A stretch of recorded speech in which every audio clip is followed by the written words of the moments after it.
October, November. December I went, they sat me down. Because someone pretended that I had not. I was asked, can I go into the chain of command? I said yes. But someone said, well, I don't know about everything on this sheet. I don't know about everything, just some of the things. So I had to sit down. Because someone lied and said they didn't know about everything on the sheet. What I did was, I made a mistake. I gave every board member a list of what I was talking about. Instead of me going down and talking ad lib, and no one would have known what I was talking about, then I could have said everything I had to say. But because I gave them the document with everything I was going to speak about, I wasn't allowed to speak. And that's my opinion as to why I was sat down. It didn't have anything to do with me not following the chain of command, because the list shows everything that's on there had been brought somewhere. After the school board a number of times, you contacted Senator Turner. Excuse me? After you went to the school board a number of times, you contacted Senator Turner? No. I contacted Senator Turner in September in reference to the 10th graders being over at Sherman Avenue.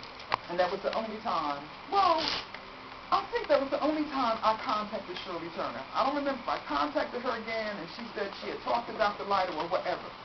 But in September, I talked to Shirley Turner. After you were to the school board a number of times, you inquired of the Department of Education. Yes, after going to the school board and not really, I can't say I didn't get anywhere at all, because it was like the school board, it was like the students were thrown a bone instead of some meat. If I had a list of 10 things, and I remember one time it was a list of about 10 things. It was always a list of 10 things. Let's see, we received radio in December or January. We received a security guard, female, maybe in January. We received a few things, but they were few and far between. We never received science classes. We never received dictionaries. The teachers didn't receive compasses, protractors, rulers until May, when Mr. Williams came over, and they were there, but Mr. Cummings had them locked in his office and refused to give supplies and equipment to teachers. They didn't receive crafting paper until May. It was in Mr. Cummings' file cabinet also. So we received a few things. Every month I came down with a different list. It wasn't the same thing every month. Every month it was pretty much something different, because there were so many things that the students needed. We did get the sign on the door. When the man came over, he said, Miss Jones, we're putting your sign up. I'm thinking, my sign, this is a sign for the school. And then when the laptops were delivered, a parent said, Miss Jones, here comes your computers. I said, they're not my computers, they're computers for the school and for the students. But I guess people saw me on TV asking for these things, so when they came, they considered them to be mine. When I said, I'm asking for things for the students. So I eventually went to, after coming down to the board in September, I went to NJDOE in September. And after coming to the board in October, I went to NJDOE in October. I went to NJDOE in November. I went to NJDOE in December. And I think twice. So after coming to the school board, asking for things that children had a right to, I felt that I was going to ask for them, but I had a problem with begging for things that the children had a right to. I talked about equality of educational opportunity, inequity of funding. Mrs. Dawson, she yelled and screamed that I had an agenda. I said, yeah, my agenda is for you to share some of the resources with the other annexes. Let me ask this, just my own clarification. When there's a geometry class or history class, money's allocated for supplies for those classes. Sure. Textbooks, sure. protractors, compasses. Let me just say, and some of these materials were on hand, just locked where you couldn't get to them. Were there others that never appeared during the year? There were things that never appeared during the year. There were things that appeared in April. There were things that appeared in May. And there were things that appeared in June. I mean, you go September to April before you get an overhead projector.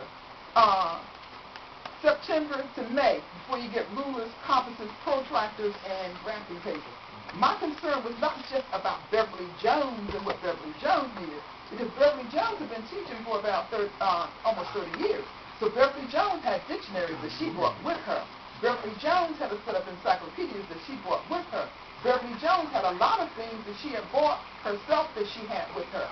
My concern was everyone, because everyone needed resources. And if everyone didn't have them, then there was a problem. Well, Ms. Jones, let me say, my opinion, you stormed the castle to make sure these things were brought to life, and I appreciate you being here to share with us. I also want to say to my colleagues that, the Trenton School District, it's allocation of money from both the city, the state, and also the federal government. And the fact that money was allocated apparently didn't go to things that it was supposed to, textbooks or projectors, whatever. That's to be fair, are you suggesting that there was mismanagement of money? Well, I think that, if you have a history class, you don't have a history textbook, there's clearly mismanagement. Supplies. You make a good point, but I'm going to ask you because we have school board estimate in the city. Yes. So read the rest. Well, I will close my comments. Thank you, Madam Chair. You're welcome. Mr. Simone. Mrs. Jones, thank you so much. I want you to look at me like that. I mean, you all laid back, so I'm looking. Look at me very friendly, that's mine. And look at me, no mean, I'm with you. I just want to thank you for your effort, seriously. Chairman, Chairwoman, do we going to have the opportunity to speak with Mr. Jones before this is all of this is here? Yes, we would all have the opportunity to call any person who has spoken before us or that you would need again for additional reference at any point in time. Okay, because I'd like to actually save my questions and Mrs. Jones for another occasion. Okay. Due to the fact that I need to share information with the committee, and I'd like to reserve my questions for them. Yeah. Thank you. Mr. Pintelli. That's right, you're right. Ms. Jones, again, I'd like to thank you. Can I just make one more comment? Yes, phenomenal woman, you may. In June of 2005, another teacher and myself, we were all really upset about what happened at Sherman Avenue. We were like irate. We couldn't understand why the children were being treated the way they were treated. They were treated like castaways. They were treated like they were tossed away. They were treated as if they didn't matter. They were treated like they were lower than low. And it didn't seem that anyone was concerned about Sherman. We knew Miss Dawson wasn't, because she never stepped her foot in the school to talk to the teachers nor the students. I mean, she came to the other side of the building to see Mr. Cummings, and he was always in his office, but no one cared about Sherman. And we couldn't understand why a school district with $300 million, approximately $300 million, could do this for students. We knew that the resources existed. We knew they were there. And I'm going to say this, that the money, the $14,400 per pupil, plus differentials from SEPA, DEPA, Equality Educational Fund. I mean, I studied the finances of the Trenton District. I did it for a course. I interviewed the state. I interviewed the county. I interviewed people at the federal government. I did my research. I know about the money that comes to Trenton. I know how much money comes and every single place it comes from. So being over at Sherman, having done my research, I knew that money that was supposed to come to Sherman wasn't getting there.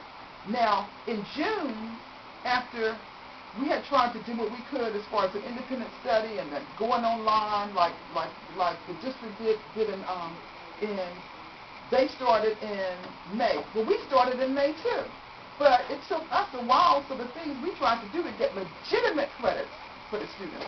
We didn't want any falsified credits. We wanted the students to get legitimate credits. And it just didn't pan out the way we wanted it to because of the time frame. But we went ahead with the independent study anyway. But the teachers were so irate that one of the other teachers and myself, we sat down and we wrote a list of things that had occurred at Sherman during the 2004-2000 school year. And the first thing we put on that list, we recapped everything. We talked about the 10th graders being over there, 9th graders who were not repeaters were brought over from King and placed in Sherman. We talked about the special education students' IEPs being violated, and that these students had a full program at King. They came to Sherman. They had no science. They had no electives, so it was a diminished program. Ms. Jones, allow me please to say that you've left a tremendous paper trail. Yeah, but I only want to say this. I only want to say this because someone said, well, when did she tell us about the falsification of records? First of all, you can't tell something happens until it happens. That's right. That's number one. Mm-hmm. Number two, when we said that this duplication of classes, my question is, how did anyone think if this duplication of classes, you cannot get credit for the same class twice if you passed it? How did anyone think that was going to be rectified? If I took English Lit 1 twice, I want credit for it. Can I get credit for it? No. And administration knew that they had to do something, and anybody who looked at the situation knew something crooked was going to happen. The only way they could give them credit for those two classes, and they passed both, was doing something crooked. Now, we thought, when Mr. Williams came on board, he said, well, we have to try to get legitimate credit because there's something wrong here. And at least if we can get the students 5 to 10 extra credits legitimately, then at least there'll be a jump ahead of the game. But in June, I gave information, I received information in an official document, and I won't say what the official document was, but I received a copy of the document that I gave to the Board of Education, stamped with the superintendent's stamp on it. It was dated June 14, 2005. According to NJDOE, I took those documents to the board mailroom June 11th. Someone said to me, yeah, we looked at it. And we said, it's just dead. Nobody read what you had to say. So I'm saying, but nobody's going to read what I have to say. And here's the document. Nobody read what I had to say. So my next step would not be the Trenton Board of Ed. Why would I come to the Trenton Board of Ed about anything else? Considering I have a litany of things I've given to them. They've even stamped it and used it as Exhibit WW in some document against me. So, therefore, I decided that I need to go a step further. Let me go to the state and see how they feel, because as a social studies teacher, I realized that the Constitution gives the power to regulate schools, not to Trenton, not to Ewing, not to Hamilton, not to any local district, but to the state. And ultimately, the state is responsible because it's listed right in the U.S. Constitution. Therefore, if there's a problem and the local can't do their job, then you go to the state because the Constitution gives them the power, and then the state delegates it to the local. But I'm looking at the state because, I know the Constitution up and down, and I've seen it in there. So I knew that the power was in the hands of the state ultimately, and they just ceded power to Trenton, school board members or whatever. So therefore, I felt, well, if I'm not going to be listened to in Trenton, then let's see if the state will listen to me. So the information went to the state, and that's how it got to the state. And so by the time Trenton got it, the prosecutor was asking for transcripts and investigating Sherman Avenue. And then folks started to retire. Well, people started telling lies. I'd like to thank you for your time. You're quite welcome. I'd like to thank you for your tenacity and commitment to move forward on behalf of the students. And on behalf of this committee, we say thank you for your time, energy, and effort this evening. You're quite welcome. Thank you. And you don't have to thank me for doing what a teacher does. A teacher looks out for his students. That's right. Mr. President, I'm going to ask, at this time, Mr. President, we're going to prepare to adjourn. But before we do, I am going to ask that the action items be that we compile the information we have at our next meeting, provide for some summary, and begin to list what our action items are going to be, what our opinion will be, what policy we will prepare to begin the process to move forward in this. I think the first order of business is to ensure, number one, Ms. Kelsey, this is going to be very important, that we receive the information from board member Kelsey Kersey, that would advise us as to who the investigative team is. That's number one. Number two would then be to find out we know what their scope of investigation is. And then to find out, to make some opinion, once we receive this report, as to what this investigative committee is going to do. Mr. President, at this time, I'm going to have to ask that the committee be split into two. I'm going to ask that Mr. Segura, Stella, you remove yourself from the second part of the investigation, to which I'd like to appoint Mr. Constant at this point. Mr. President, to okay with you, to get some basic information as to cost per pupil at the Sherman Avenue campus, so that we can put a number on the travesty that happened there, number one. And then I'm sure you understand where we'll be moving from there with respect to information in the budget, and you're both going to have to repeat yourself. My response back to you is one. No, I'm not going. Right? I won't say that. I want to make sure that legally. Well, at this time, that's not within the scope of the investigation. That'll be the second piece. Okay. And until you do that, once you do that, you have And that's with regards to action item, that's Mr. with regards to President? budgetary items. Yes, we're going to prepare a resolution because it's just an action item at this point, moving out of the scope of this and into another area. So we're going to be increasing the scope and of the investigation. Not immediately, but that's a plan. Is that going to suggest that you need more dates to meet? We're going to have to schedule more dates. Okay. Now, you know Mr. Malone isn't here. Well, we're going to schedule the dates, and when you're not here, you get the burden of everything, right? No, not. I don't know. I'm just saying you're not not here, here, so you know. You are. You're Well, remember, we have action You're items. a sister-in-law. Yes. She married her Yes, brother. I will. Okay. Mr. President, we have action I'm items as Dora. it relates to this now. The first one being that we're going to look at the information about the investigative. Number one. Number two is I've asked the committee to examine a hybrid board, just for sake of argument. And number